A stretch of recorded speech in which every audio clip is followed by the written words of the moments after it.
entering summer officially now. It's the way I figured. Wow, yeah, to quote the great Dr. Harry Vanderspiegel, son of a bitch!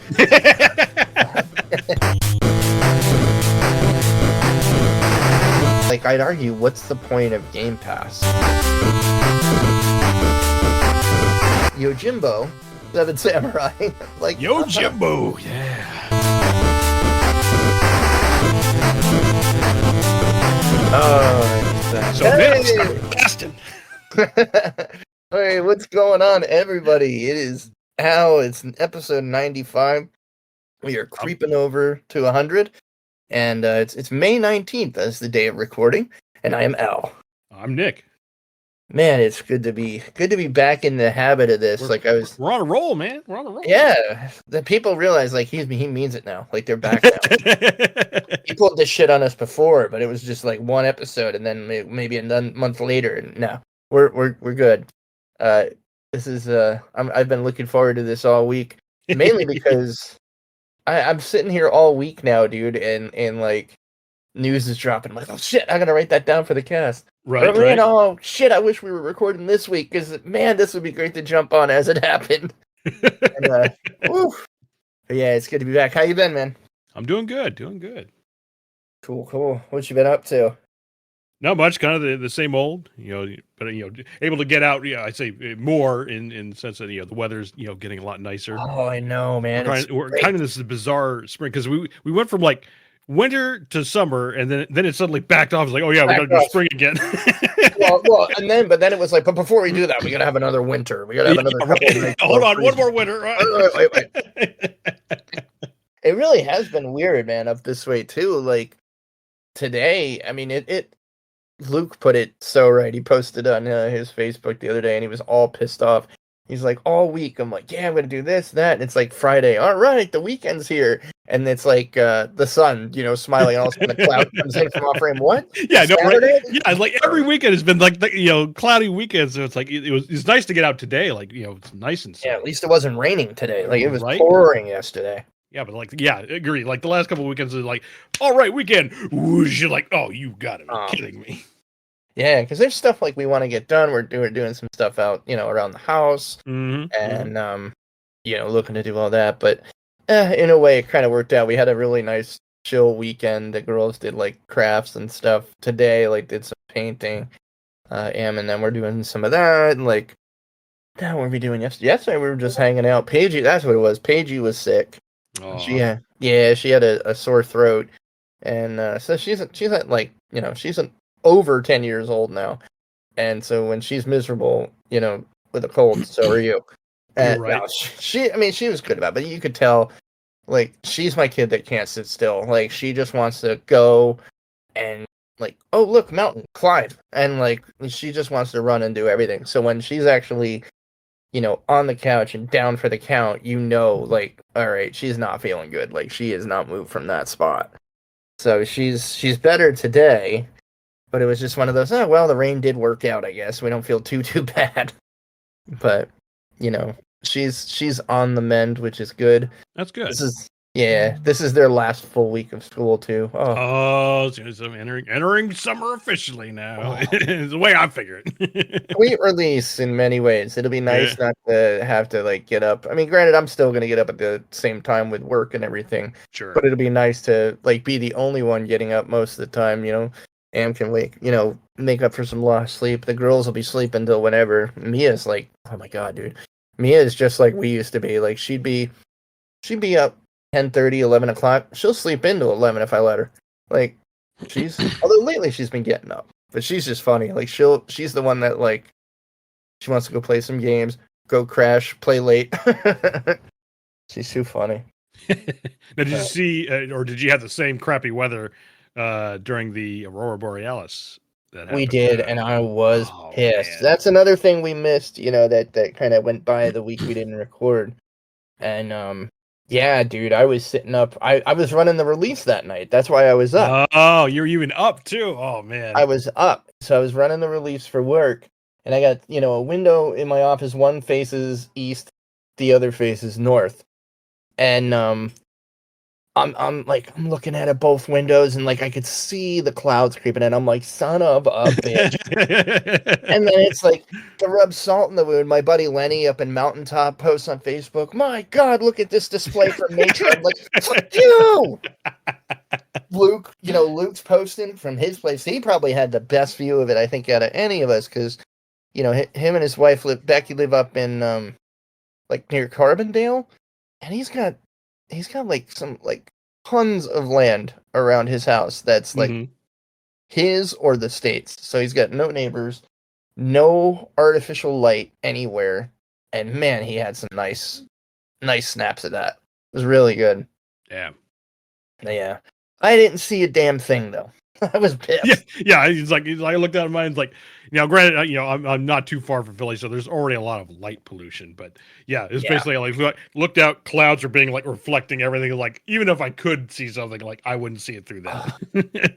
And it's a bummer too, because we're not normally in that band, where we get a chance to see it that good. There's been I don't know, a handful of times, maybe in the last 10 years, maybe a couple times, where it's like, oh, you might be able to see it.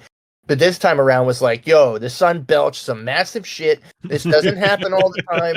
This is going to be a whopper. And it's like, is it? Fuck. But yeah, that's that. But what you been playing, man? There's all kinds of stuff that dropped this week. Oh yeah. But nothing new yet. I did play some Laysara, the Summit Kingdom. So basically, Laysara is based off of the Summit Kingdom. Yes, yeah. So it's kind of and for those who don't know, basically it's a I don't know. I say city builder, but city builder is only half of it. Because it's based around kind of like a conglomeration of like Himalayan and mountain cultures from Asia and whatnot. And so you have a very limited footprint with which to work with. Right. So you have to, kind of build this village. I say city builder is more like village builder. And it's in early access, so it's not a full game, but I could definitely see like, this is going to be a fun full game. Oh, really? Oh yeah. Now, a word of warning to those who like to do city building. Yeah, it's because it's objective based. So unlike SimCity or something where really the only objective is to get bigger, more or less. No, although I think the more recent ones, or even like Skyline Cities, right? Mm-hmm. Yeah, City Skylines too, or City Skylines. Yes, yeah. It's like the other way around. Whatever. I think they do have some objective stuff that you can actually play. Right. This is out of the gate. Like this is what it's going to be. So, but it's kind of a quasi, not only village builder, but I'd say kind of a puzzle / Tetris almost in a sense. Ooh. Because in most traditional builders, with a grid, you have the infamous rotation, right? So you can rotate the building clockwise, counterclockwise, things like that. In this game, and the devs have stated outright, because basically it's kind of funny watching the because I went looking for it, in the forums, like, can you rotate buildings? Because like I really want to rotate this one building, but I can't. And I'm like, am I missing a key? And like one of the first things I found was like the devs are like, no, you cannot rotate your buildings, and that's part of our design. Because part of it's like an art thing, because they would have to make like double the assets, because understandable. Yeah, it's like when you rotate it, now you have a different view of whatever that building is. So say like, and this is more relevant for like a 2x3 or something right. rectangular or something like that. But so once I wrap my head around that, it's like okay, now I see where they're going with this, and played it that way. It becomes like, okay, you're confined to not being able to rotate, and now you got to like fit things into this very small footprint and make things work. And part of this is also like, so like you'll have stage 1 stuff, which takes up a lot of space. So say like, you have like these yak farms, and so that's like stage 1. But when you get to access to stage 2 stuff, you can compress it into these yak breederys, so to speak, which is a smaller footprint. So you're taking out these large farms and replacing them with these smaller stuff, and kind of like doing a little shuffle game, kind of a shell game type of thing. So basically, you're becoming Tyson Farm. Yeah. Smaller, more confined space, no breathing room. Yeah. Reveal. Entrap. But yeah, and it's a ton of and so in Interesting. the final kicker is obviously because you're in the Himalayas, there's avalanches. So that's your natural disaster, Oh, and like every so often, and depending interesting. on how big the map is or whatever, like there can be multiple avalanches in different directions. So Oh, so you're literally think of it, think of a mountain and you can rotate around the mountain and build like, depending on the map. But oh, some maps allow you to build in a 360 circle around the mountain. got So, it. kind of like the left side could have an avalanche and your right side's fine. And That's an interesting challenge. oh yeah, and there are some like safeties you can build in, but it's taking up space. So it's like, do you want to dig Yeah, yourself out after an avalanche, or do you want to put up like some like a levee or safety? something. Yeah, Yeah. some levee. There's some alpine horns essentially that you can toot, and it'll bring down the severity of the avalanche, so it won't go as far. So Okay. so and it for me, like I once I wrapped around, I had to get past the whole rotating the building thing because it was starting to piss me off at first. I'm like, rotate. I got it. Like every game has a rotation, and then like once I wrote in, it was like, okay, I see where they're going now. Now it's making more sense, and it suddenly clicked for me. And man, is it a ton of fun. Wow. Yeah. To quote the great Dr. Harry Vanderspiegel, "Son of a bitch." Yeah, we are hooked on that show. We've been watching Resident Alien. That is a That's so phenomenal good. show. What's season Okay, three? Three now? yeah, we're finishing up season 3 on Peacock. The first 2 were on Nice. Netflix. Okay. I love it, man. Like we have had so much fun with this show. It just gets better. Like every episode is just better. And I mean, Christ, we've loved Alan Tudyk for Oh years. yeah, he's a national treasure. Oh, dude, like our movie repertoire as a duo, like we could, Right. we've seen everything he's done. But yeah, no, he's phenomenal. It's a great show. But yeah, back to that. It's funny. I saw Splattercat playing that a month or two ago, and I'm like, wow, that looks really neat. So I have it, but I haven't jumped into it yet. But what's happening is now I've been watching that guy's channel for like a year. Mm-hmm. 9 times out of 10, he'll preview something. I'm like, oh, cool, bye. And half the time I don't have time to check these out or play them yet. But some of these are now dropping their 1.0s, like he's checking them in early access. I was like, oh shit. And this will be the city builder episode. Mm-hmm. But one of the ones that dropped this week was the 1.0 for a game called Fabledom. And oh man, it's a city builder in a fantasy style where like starts out, it randomly generates the whole like button that you'll be playing on. Okay. And then you pick a piece of that. And each, like, as you hover over, it'll be like, oh, this area has fish and lots of ore, or this area is covered in forests, and yada yada yada.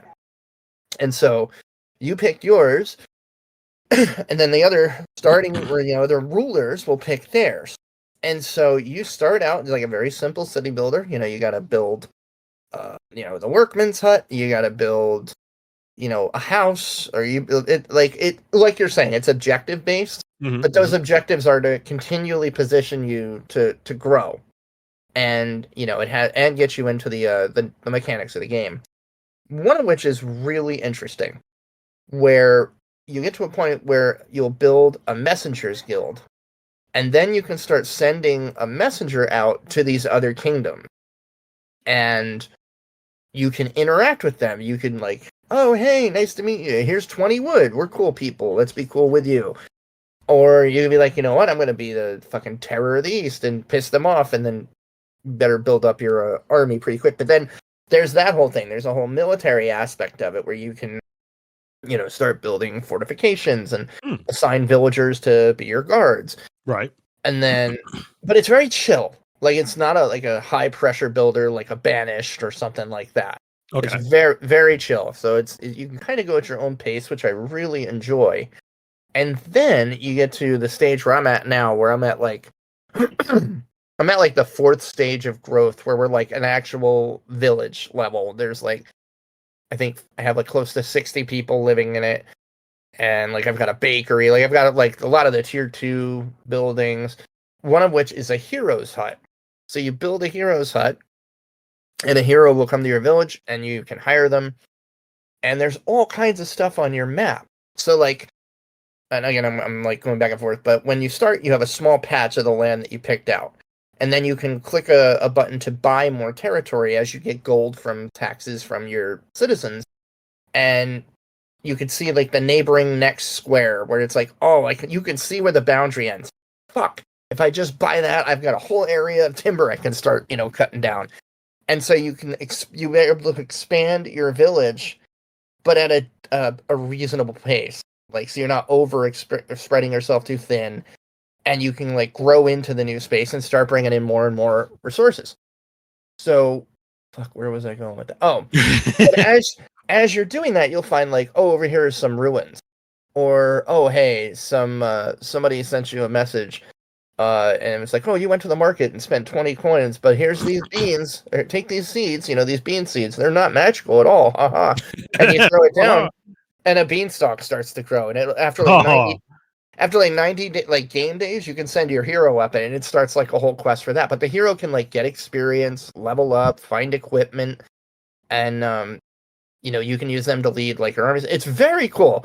Needless to say, I've been having a ton of fun with it. I'm probably in the early mid game, and I'm really digging it. Like it's got a really cool art style. It's very, like I said, it's very chill. Yeah. Yeah, but I'm looking at this. Yeah, it's just like if you want to play one and just relax, it's a good one to do that. Like the music's fantastic. Like it's done really, really well. So I was playing that, and then I got back into, and I've been on this one's early access for over a year. Songs of Six, SYX. Okay. This is a wild nation builder. I can't even really call it a city builder. It starts out, it is a city builder. I'm going to have a hard time describing it. You should watch YouTube videos of like people playing it. It's not as crazy as like a Dwarf Fortress, but it's very, very... I just brought it up. It's like, whoa! Yeah, it's nowhere near that, but it is very, very in-depth. Like, it's all about, like, it simulates culture. Like, when you start doing the tutorial mission, your city is just like a tribe of one type of creature in this world that gets randomly generated.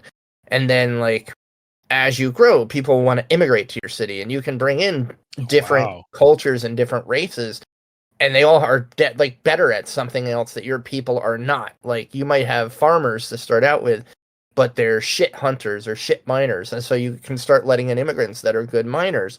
But they don't necessarily all get along. So like you have to build like quarters, so that everybody's kind of got their own space, their own temple to their own god. It gets really in depth.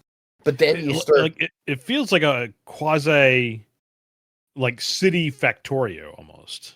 Yes, that's a great way to describe it. And as you get bigger, this is another one where you start interacting like with neighboring nations, because you're actually on a giant world map.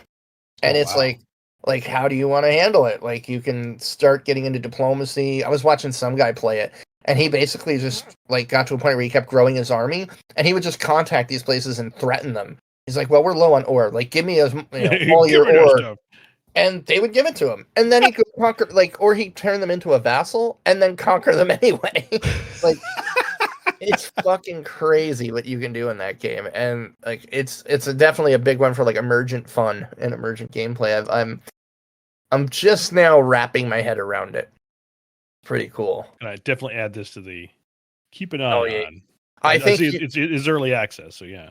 Yeah, but it's actually racing towards 1.0 very soon. Like, it just did another big drop this week, I think. Like, the next big content thing dropped. So I think it's going pretty quick soon. It'll be 1.0. Nice. And yeah, we can start talking about some of that, because there's a ton of games that came out. Oh man. V Rising 1.0. I love it. Did you get a chance to play it? I played. Well, I haven't played it since 1.0. Like, I've played it, back in early access. So it's on my list of like getting around to. Got to play it. It's fantastic. Gotta play that next. It's fantastic. I really enjoy it. They didn't go too crazy. It still doesn't have much of a story, but the other one didn't. It never really did. It's all about hunting down the V-Bloods. And it's very fun. I've had a lot of fun with that. Some other stuff that dropped. Dread Delusion went 1.0. I have this in my backlog, but haven't played it yet. Universally high ratings. People love it. And everyone that plays it, Splat did this as well. They're all saying it brings me back to Morrowind, the third Elder Scrolls, where it's, I mean, there's fighting in it and stuff, but it's more about exploration, crazy good writing, just a really weird and different, like, never done this way before kind of world. And it seems super, super interesting, so I definitely want to check that out. Yeah, But it has it retro 3DO style look to it. Yeah, and like I said, the reviews are like universally positive. Like everyone's loving on it, so I definitely want to check that out. This one I know you and I have talked about before, and I've only played about an hour, but it's just as good as I wanted it to be. Homeworld 3. Oh, yeah, I gotta get it. You know, like I gotta pick it up, but yeah, and I watched I think a stream or two just to see like how's it doing. It's like, oh yeah, it looks good. Oh, it's good. It was good enough to where after an hour I was like, okay, I have other stuff I want to finish before I am sucked into 200 hours of this. Right. Beautiful graphics. It's awesome. It's just awesome. Oh, the next two are great. Ghost of Tsushima or Tsushima. Yeah, Tsushima. Yeah. Yeah. Beautiful PC port. I've been playing that all weekend. Yeah, another one's like I gotta pick it up. Although to tag on to our last episode, Sony being a butthead again, taking people's money and then locking them out. Yeah, and then blame it on Steam, saying, "Oh, it's Steam's fault." Steam's like, "Oh, hell no." Yeah, no. This requires the connection because of the Legends mode. They want it to be done on PSN. Oh yeah, I get it. Yeah. It's like creating the account and all that. That's fine, but taking people's money and then saying, "Oh, you're not in our list of countries." Nope. No. I'm assuming they should be able to get refunds at least through Steam. Well, I guess Steam is the only place you can pick it up, but it's like that's scummy. And then blaming Steam. And then blaming Steam. Yeah, it's like Steam's like no. It's like Steam is. I'm sure there's a country Steam isn't accepted on or whatever, but they're like no, we didn't change your country list. You did. Here's the receipts. Oof. Yeah, I mean, I told you last week when we were recording, as you were walking away with the shotgun that you took from Sony, they were yelling, "Wait, we're not done. We're not done. We need another foot. We got one more round. We have another foot." Oh God. But yeah, outside that, yes, like I like even when I first saw it at the E3 / Summer Game Fest, whatever. It's like, yes, I want to play this game. If I ever get a PlayStation, I'm going to play it. But now that they're going the PC route, it's like, oh hell yeah, I'm gonna pick this up. It's fantastic. It actually nobody responded to the question of the week. Bye week. Thank you all. Joinks. But that one actually got me when I first played it on PlayStation. I started playing it again, and it did it to me again. But it is such a well done samurai story that last night I was sitting in here watching the Seven Samurai. It's got me on a Kurosawa kick. Yeah. So yeah, just be warned, it's gonna happen. You're gonna be playing that game for an hour, and it's like, all right, time to go get all Kurosawa shit on Amazon. Really, really well done. But I would say the one that it didn't surprise me, but it just made me really, really happy. Hades 2 early access, man. Oh, have you played it yet? Not yet. I'm contemplating, like, do I just want to hold off and wait for 1.0? Because I watched a few streams. It looked great. It's like, yes, more. But then occasionally they'll come across like, the missing object or whatever. Yeah. Like, it's stuff to be added later. Yeah. Okay. Early access. But it's awesome. And what really made me happy about it, Co-Carnage said it perfectly, and I was literally like writing this down as I was watching his stream. But it's awesome because it's everything, everybody always says they want in a sequel. And it's exactly what it is. It is more Hades. It is awesome. They're not changing around the core like crazy. It is a Hades game at the core of it. Lots of cool new mechanics. challenging, and also lots of quality of life stuff. Like they added a god mode if you just don't want to, like me, like just It's like I spend suck at hours combos. trying to get good at that shit. Right. But it is so good, and it is so well done, and there's a ton there. Like to be real, for their first drop of an early access, there is a lot of meat on that bone right now. I was impressed with just how much is in that game. Yeah. Like I say, like it's like an object to be added later. It's like that didn't show up for quite a bit, and it's like there's a lot. Like at first I was like, man, this looks so done, and then sure enough, like the next scene was like, oh, okay. Yeah, it's really like I was surprised at how far along they were, and I think they said they were just going for the end of this year, right? Or are they doing a full year? I don't remember. I don't know what their release schedule is planned to be. Like I know like this year they were planning early access. Yeah, Let's look it up here. Let's see. yeah. I'm suspecting it would be a full year, but I could be wrong.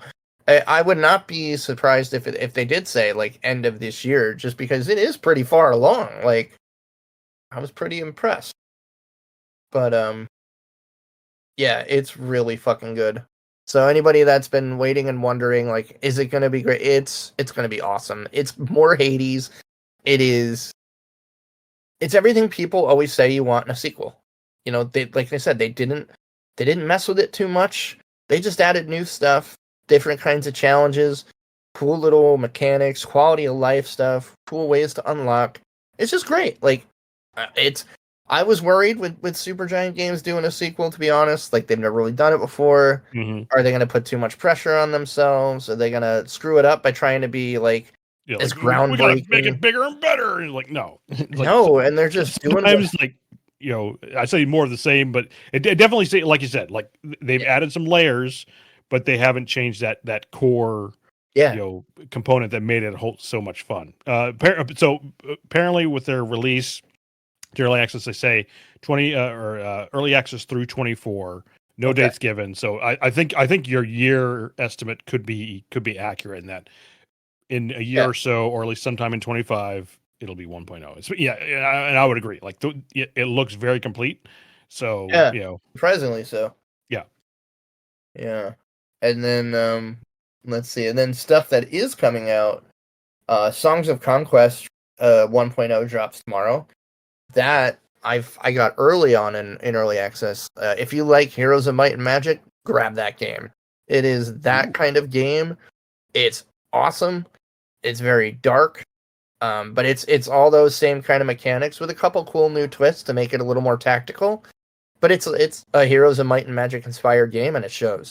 Oh, yeah, nice. Oh, and it's from Coffee Stain too. Okay. Yes, yeah, that's the other thing. Yeah, aren't they the ones that did the Goat Simulator too?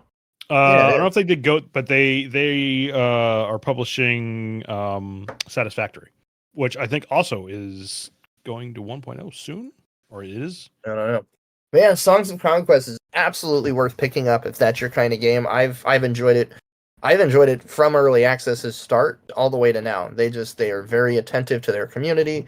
They've made this game so much better just by doing what makes that kind of game great. So that drops 1.0 tomorrow. I can't wait to take my lunch break already. And then on Tuesday, Hellblade 2 finally drops. Senua's Saga or whatever the. Oh yeah, man, it's like. I'm telling you, it's a crazy gauntlet. It's a gauntlet of games, man. Yeah, Hellblade 2 drops this week. I'm very excited for that.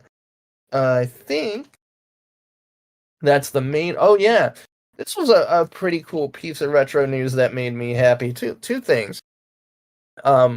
System Shock is coming to consoles for the first time. Oh yeah, it's making like a kind of a re-debut. Yeah, they did a great remake of it. I thought the remake was very well done. So that's coming to consoles. That's super cool to see. And then also going 1.0, I believe this week, is Wizardry Proving Grounds of the Mad Overlord remake. Wizardry is one of the first three elders of RPG game series, where you had Might and Magic, you had Ultima, and you had Wizardry. Like, those were the OGs, and this is a remake of the first game. It looks very good. And then it's also one of those situations where, they've added a bunch of quality of life stuff, but it's actually running on the old code. Like, so it's Oh wow. on top of the old code, I should say. So like the bones are all there, and it's just some nice additions that I'm Or a very thankful remaster, for. if you will. Yeah. Yeah, I'm very thankful for the remastered quality of life stuff, because I really didn't want to go down to my parents and dig through the basement boxes to try to find my Wizardry maps that I had to draw on grid paper. Oh my god. But yeah, so that drops this week. It's been a really, really great couple weeks for releases. We had all kinds of good stuff coming. Was there anything else on your list that you were messing around with?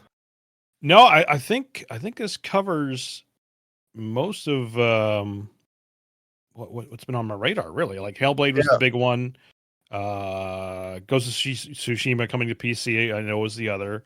So nice. Oh yeah. So yeah, I think that was about it. Like, and the thing is, like, I'm also looking at like what happens to be coming on Game Pass. I think they've kind of gone through their big.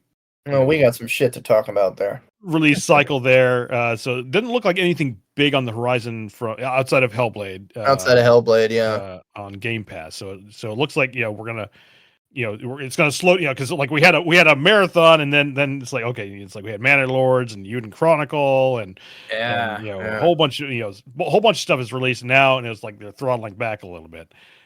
So hopefully it's not also a sign of things to come, which might be our next talking point. Oh, that is our next talking point. But the one thing I will say, I just installed tonight, and I went through the intro for it, and I'm kind of interested to see where the game goes. But Game Pass dropped that Immortals of Aveum. Okay. It was like a big AAA Microsoft game that I had no interest in when it came out, to be honest. But I started playing it, and it's got a very cool Steam Magic Punk vibe that I was not expecting. The story seems a little interesting, so we'll see where it goes. It's an FPS with like magic spells, blasting and shit. I'll see what happens. It looked kind of interesting. I'm glad it's on Game Pass. Okay. Which brings us to the news. Oh boy. What a bad 2 weeks it has been for Microsoft. And I'll preface this whole section with, I've been an Xbox fan from day one. Mm-hmm. I bought the system in every iteration. I am, thoroughly in their library so much. Like, I'll always be buying that system or sticking to that library of software because I have so many games digitally on it. But Microsoft has closed some pretty significant studios last week, I'm sorry, and man, some of these just really hurt. Like, oh yeah, dude, Tango Gameworks, like, what really pisses me off, like, Tango Gameworks just shadow dropped this awesome game called a Hi-Fi Rush. Yeah. Like, nobody knew it was coming. It wasn't advertised. Nobody said anything about it. They dropped this game on Game Pass one day, and man, that game ate up an entire week for me. Did you play that game at all? I have not gotten around to playing. I do want to play it, but again, it was getting like good reviews overall. It was kind of like dubbed a hit, and yeah, so they start closing these studios.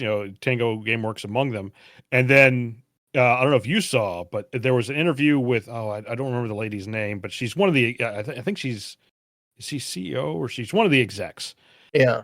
And man, like I don't know which interview it was, but the interviewers, like, they did their homework and they're like, well, it's like, it's like, oh, you're closing, all these studios and like, well, what about this one that created this fantastic hit?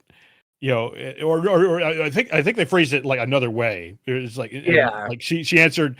So she said, it's like, oh yeah, we want to try and make all these hit games, and it's like the studios that help drive that. And then the interviewer, like, they did their homework. They fired back with like, what about Tango Gameworks? They just made this Hi-Fi Rush, which is kind of huge hit. huge hit. And then she went into a bullshit deflection, and and it's like yeah, you're not gonna back as an exec into a corner like that, but yeah, like Yeah, it they was like did good. okay, yeah, it's like the interview did good. It's like okay, yeah, you gave him a you get one for the at round because yeah, it's like yeah, what now some of the other ones like you could kind of see like obviously it's like I'm phrasing it from the sense of like it sucks losing your job, For getting sure. laid off. It's like my heart goes out to all these devs, and it's like it Absolutely. absolutely sucks. That being said, Arcane Studios was one of the ones. Now, obviously, they Oh, pushed out that fucking hurt though. They were the Redfall, ones that made, what was it? Fate. but yeah, like they have made some hits. Like Fuck. Redfall was The their last one. Redfall was a bomb. Well, Yeah, it for was a sure. bomb, but Microsoft, also kind of pushed that out, Oh and yeah. they were saying it wasn't ready. But Arcane was also responsible for the Dishonored series, Yeah. Oh yeah. which was fantastic. So it's like they can make stuff, they can make, and that's why I was, everyone was kind of looking forward to Redfall because like, oh, they made Arcane, that was like really Yeah. fun. And Yeah. It's gonna be now we're gonna great. get this cool vampire thing.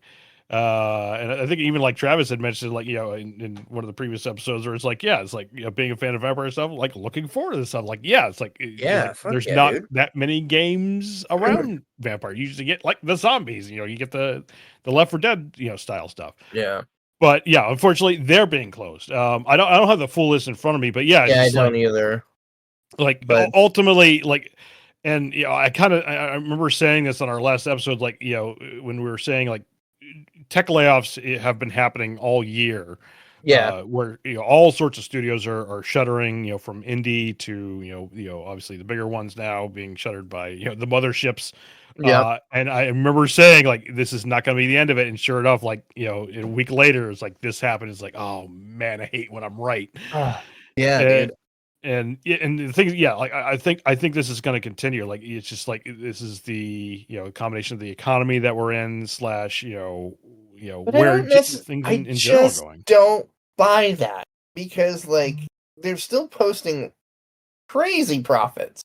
Like it No, wasn't yeah, necessarily a bad year for Microsoft in no, that no, department. not at all. So yeah, like ultimately, I do ask questions. It's like again, like Hi-Fi Tango GameWorks with Hi-Fi Rush, they were working. I think they were going to spin up a sequel. Yeah, So I think it's a like sequel was in the works. Like so you like knew that was going to be at yeah, so least a draw. yeah, something.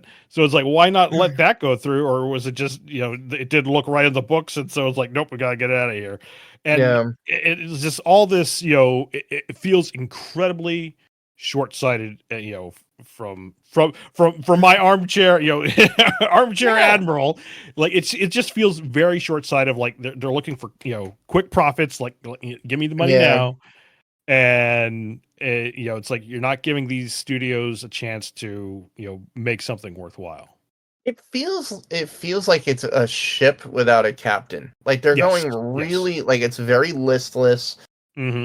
Like Halo took them forever and it was good after a few patches, but like they're making all these big acquisitions and I'm sure that had a piece to do with it. $61 million or something for Blizzard. No, it was more than that, wasn't it? Fuck, it was way more than that. Oh, it's like, well, you think about Bethesda way back in the day, and then Blizzard, and maybe that's part of it, where it's like, yeah, Starfield wasn't that the big hit that they were hoping it was, Right. like it was okay, But but like they were putting a lot behind Starfield, and it just kind of like meh, and I'm yeah. wondering if that's what's happening, where it's like, yeah, again, back to our conversation. Yeah, again, a couple Yeah. episodes we were talking about like the economy of big AAA versus these small Yeah. indie studios. Yeah, that was last week. Yeah. Or 2 weeks ago. No, and that this is where I'm really frustrated with Phil Spencer too, because it's like, Mm, and I was one of those people defending him for years, but if I have to look this objectively, like somebody running a business, his track record over the past 8 years ain't great. Like Game Pass is a great idea, and I think it was on its way to being successful. Probably not as fast as Microsoft wanted, but I mhm. don't think it was. I don't think it was necessarily a loss. But when they make moves like this, now I'm sitting here going, well, what's the point of Game Pass? Because Game Pass, the whole point of it, when they were making these smaller studio acquisitions, was, oh, you can like come under the Microsoft umbrella and you can do those crazy projects, something different that you Yeah. just want to chase that dream and release it through Game Pass and get, a good audience. But it's like, but now you're kind of swarming on this AAA thing again. I've talked to some friends of mine in the industry, and it's become much, much harder to get a Game Pass deal now, like, than it was even a year ago, like a year or two ago. And from what I understand, what they told me is the payout is not good in comparison to what it used to be. So it's like, it sounds like they're really, I don't know. Is it that it's going to be a bust? Something I think is going to give here. But back on that topic, like, I really want to see, like, what are Phil Spencer's plans here? Like, because right now it doesn't even feel like you're sitting at the helm half the time. Right. Like, there doesn't seem to be, like, I mean, think about it. Like, what is the direction Xbox is going right now? 6 months ago, I'd have told you Game Pass. They're going all in on Game Pass. They want to get the biggest library of games and have, all these kind of indie crazy games that no other system's going to have. Mm-hmm, mm-hmm. And I don't think so anymore. And that's the thing. What is the end game here? Like, are you going to try to beat Sony in AAAs? Like, and to me, that's a shitty goal to set. Because I feel like that's almost setting the bar too low. Like, at the end of the day, you're fucking Microsoft. Do something innovative. Like, go after, like, I thought they were doing that with Game Pass, like going after the next big thing. There's a chance to see, like, not only the big games, but like you said, the small games alongside it, where it's like, you never possibly even check these games out because, like, it's like, it's only I say a few bucks, but it's like it's in the lower price value, but you might not necessarily shell out for it because, like, oh, it's just like I'm gonna play this for a little bit. I'm more interested in these big titles type of thing. So like back in the day, like once they started like actually signing on, all these little things, like, yes, this is what I'm talking about. And Obsidian, like, I was pumped. Yeah, and I have absolutely done that where it's like, it's like, I kind of, watch to see what, new little games are coming on, and it's like, I'll check it out. It's like, this is awesome. Yeah. But I'm wondering now, is like, and I'll pose the question, do you think Game Pass will start to lose its value in the sense that, titles might start either not necessarily falling off per se, but like they just won't have as many of these smaller ones, around. I'm starting to wonder that myself. And if that happens, like, I'd argue, what's the point of Game Pass? Mm-hmm, like, to me, that is the whole reason that Game Pass should exist. And my reason for getting it is, like, I can go check out these cool indie games. And I'm in a financial position where it's like, if I really like that, I'll go chuck some money at the developer and just buy a copy so I can play it on my Steam Deck. Yeah, exactly. But I don't know, man. Like, I just go back to, what is your end game? Because, like, Sony, we're gonna make the best exclusives, for what we feel is the best system, and they're doing that. Like, I mean, Final Fantasy, I don't know. I didn't like the latest Final Fantasy. But maybe I'm just getting old. But Well, supposedly from what I was seeing, like it isn't a bad game, but it's not being picked up as much as they would have liked. Because I think even Square Enix is. They're having some trouble. Yeah, they're having some trouble, and I think they made a statement. It's like, oh, we're going to start looking at like releasing on everything because these console exclusives are not working for us. Dude, we've talked about that before too. Oh yeah, like, how much of a deal are you getting financially for that? Because to me, the math has not made sense on that for a few years now. Yeah. Because, like, and I feel like Sony is finally realizing that. No, that was exactly what I was going to say. Like, like Sony's realizing that, and now, and I think that's, I think there'll still be, at least for Sony, they'll still have, console exclusive first. But then consistently, it seems like a year later, it's going to be available on PC. It's like, I can live with that. I can be patient. Yeah, I think that's a fantastic idea. Yeah, and it's like allows them to it promotes the console for those with FOMO and want to do it first type of thing. Yep. But then it's like, okay, you now open up to a wider audience. The game's already made, so to speak. So you just got to make sure the port works. And so it's like I feel like that's not a lot of more resources behind it to get to that stage. Yeah, it doesn't seem that way. I don't know though.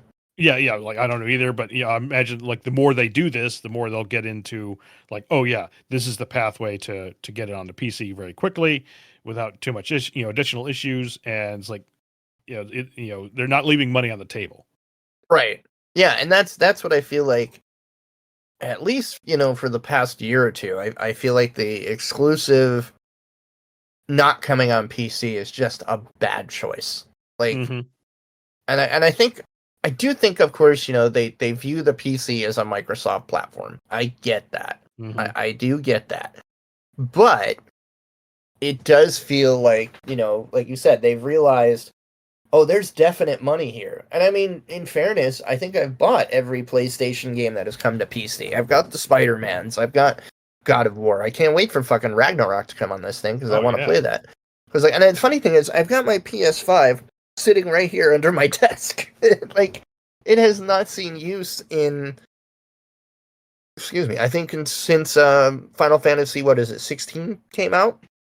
I played it for about a week, and I was just like, it's not enough to leave this thing plugged in, and I'll just put my monitor back in the PC and go from there. But yeah, I don't know. Like, I could see Sony's going, well, now our game plan is best games on PlayStation. Year later, we bring them to PC. That's a simple enough statement to understand and see what they're going after. I just don't understand what Microsoft is doing right now. Yeah, Phil Spencer, specifically. Yeah, again, it feels short-sighted. It's like like you said, like they don't have this. Seemingly there's not a long-range game plan. It's Band-Aid fixes and now. Yeah, in a sense, like, are you guys becoming the next Ubisoft? Because it really smells like it. It really smells like it. Yeah, so I don't know, man. Like I said, it'll be interesting to see what happens there. But I think that's all I had on news. You were saying last episode you were watching something or were going to watch something, and I wanted to check that out. Oh, X-Men 97. Did you actually get to watch that yet? No, I haven't gotten around to watching it.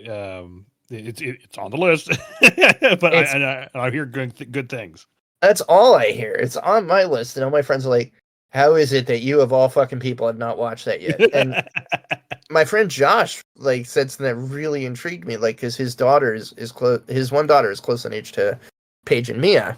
I can't remember if she's older or younger. She might be a little younger.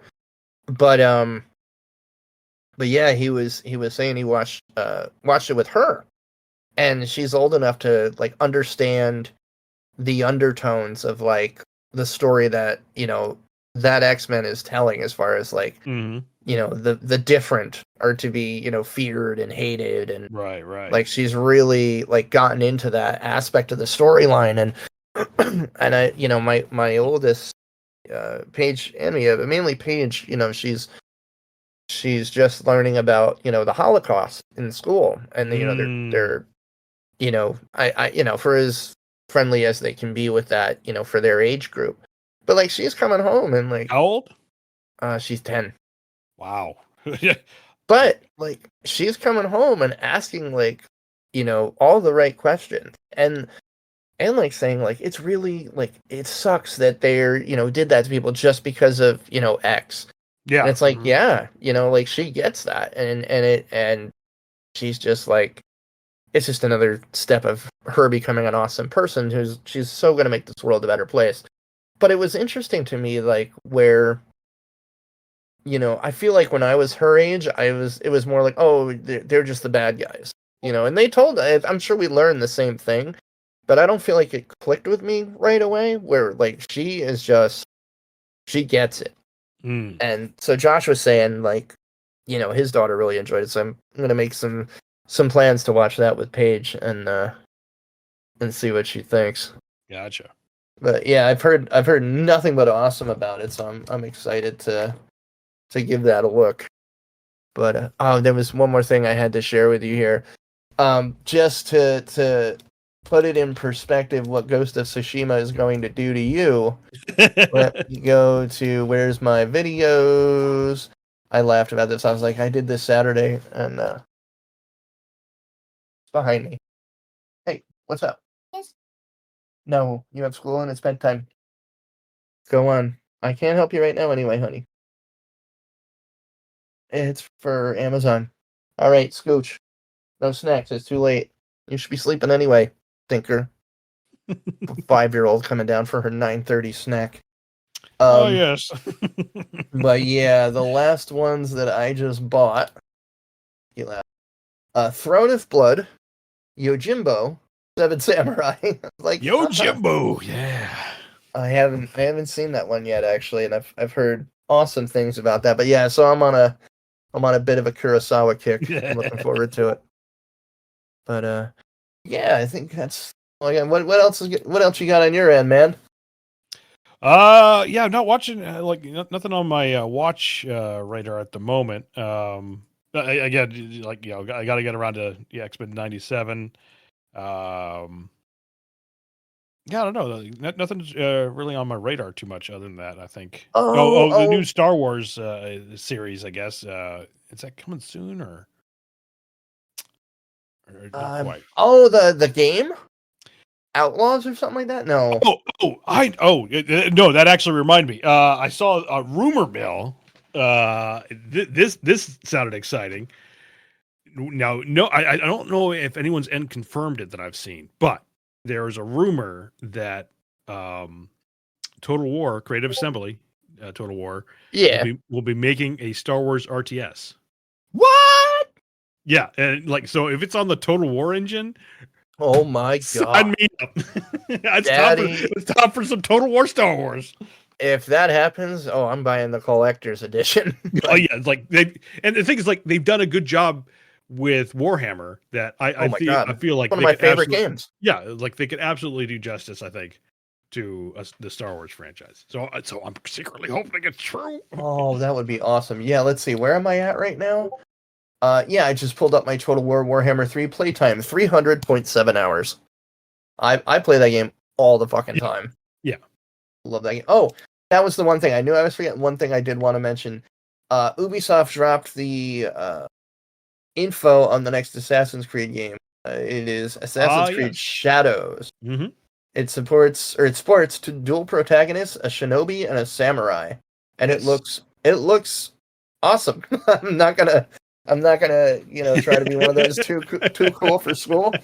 I watched what they dropped on it, and yeah, I think I'm ready for November. Like, I'm gonna play the hell out of it. I will say, they do a good job with and I feel like they've turned the Assassin's Creed series around in the sense. Oh yeah, it's still the same Ubisoft-isms. Like, don't get me wrong on that. But I think they found, like, okay, yeah, we need to have at least good stories. So, like, everything from Valhalla to Odyssey. Yeah, Mirage was great fun. I haven't played Mirage, so is that good? Ooh. Oh yeah, grab that. That was fantastic. That was good. Okay, yeah. So it's like just make some good stories. Obviously, it's still got the Ubisoftism, but it's like, okay, like you've kind of gotten away from, because what was it, like, after Assassin's Creed was I guess Black Flag was 4. Right, and then it went into Origins. Or no, then it had Syndicate. Yeah, like there was French one, a couple, a handful of them where it's just like, okay, it's just like it feels like it's getting a little ridiculous.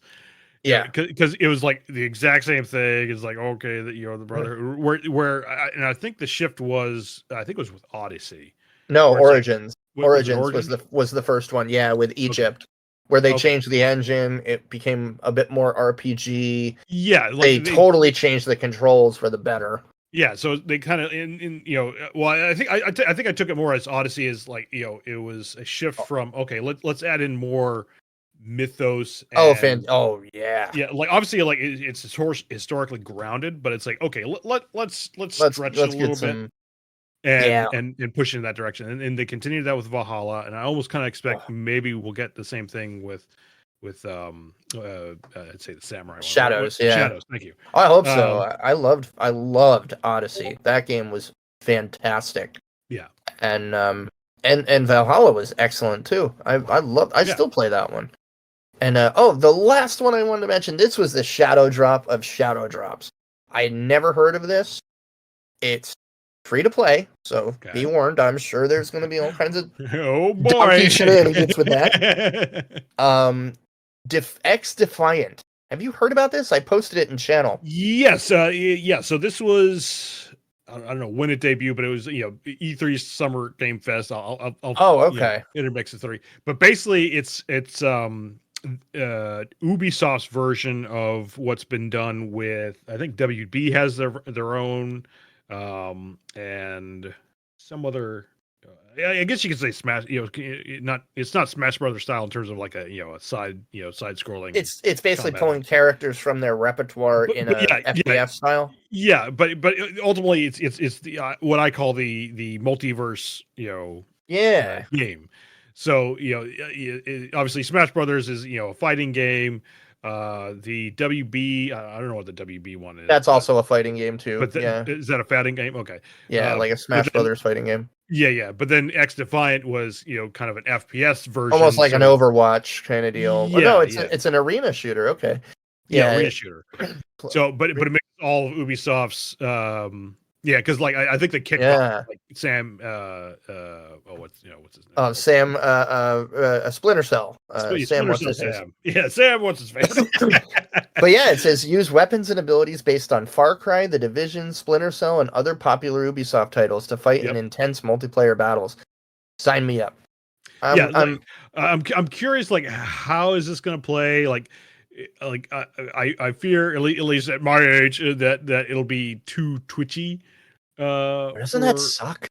For me, yeah, I know, right? We're getting old. It really fucking sucks, man. It's like I feel like it's going to be too twitchy for me, but I'll wait and see. Obviously, like you said, it's free to play, but I'll probably again, you kind of watch some streams, get a gauge on what kind of if it's like the Fortnite level, it's like no, like I'll watch from afar. I've actually been playing Fortnite with my daughter, which also reinforces my getting old. Because like we'll play. I played squads with Mia the one day and we won, but like it was more to her credit than mine. Mm-hmm. I actually do pretty good in Fortnite these days, especially if it's no build, because I can't stand the building aspect of it. I know it's what made it great, but I fucking hate the building aspect of it. But just for a straight up battle royale, that game is crazy fun. And Paige, holy shit, is Paige good at this game, dude? Like I'm watching her. It's so funny just watching this 10-year-old. She's like, "Oh, got the chain of Hades," and she just goes fucking ball buster on that whole match. She was in there the other day. She's like, "Dad, I'm one of 5 people left, and I've got 18 kills." I'm like, "Holy fuck!"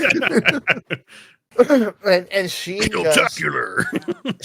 just cleans house. It's hilarious to see. Like, so people see my my Xbox gaming account Kelatron shooting up the charts. It ain't me. Something funny's going on with this one. It ain't me. My kid is fucking killing it. But oh man, yeah, that's a nice note to leave off on. I'm definitely gonna be picking that up to pretty much when we're done. I didn't want to start a download and screw up Craig and sound like a robot. Damn it, Craig. But yeah, I think that brings us to the end of the news. And pretty much, start wrapping things up. Again, I think somebody needs to start calling Phil Spencer to account. And I do think Microsoft and Xbox especially are long overdue some kind of press conference of like, what's the mission here, gang? It'll be interesting to see what happens as part of this fallout, because it's no matter what way you slice it, this cake doesn't look very good right now for them. Yeah, I mean, it's going to be, I'd say, an interesting summer game fest this year, because between all the layoffs and now this Microsoft thing, it's like, okay, yeah, what's left? Who's surviving? Yeah, and what are you making? That's going to be interesting. Exactly.